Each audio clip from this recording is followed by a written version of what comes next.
ये कहानी उस इंसान की है जिसे दुनिया ने पहले ही हारा हुआ समझ लिया था। ना पैसा था, ना सहारा, बस एक खामोश सपना था।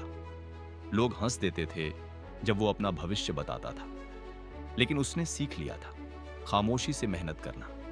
हर रात थकान के साथ सो जाता, मगर उम्मीद के साथ उठता। जिंदगी ने उसे बार बार गिराया, कभी भूख ने तोड़ा, कभी तन्हाई ने, लेकिन उसने एक चीज कभी नहीं छोड़ी, खुद पर भरोसा।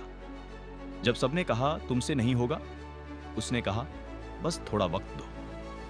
वो दिन भी आए जब आंसू छुपाना मुश्किल हो गया, जब लगा कि अब सब खत्म हो गया है।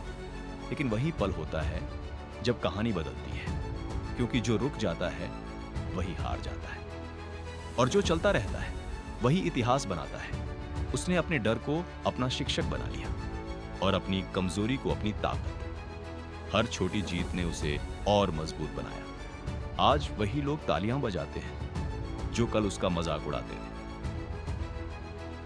ये कहानी सिर्फ उसकी नहीं, ये कहानी मेरी, तुम्हारी, हम सब की है।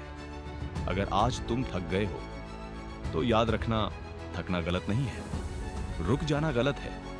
तुम्हारा वक्त जरूर आएगा, बस खुद पर भरोसा रखना, मेहनत करते रहना, और कभी अपने सपनों को छोटा मत करना, क्योंकि जो सपने देखने की हिम्मत रखता है वही जीतने के काबिल होता है।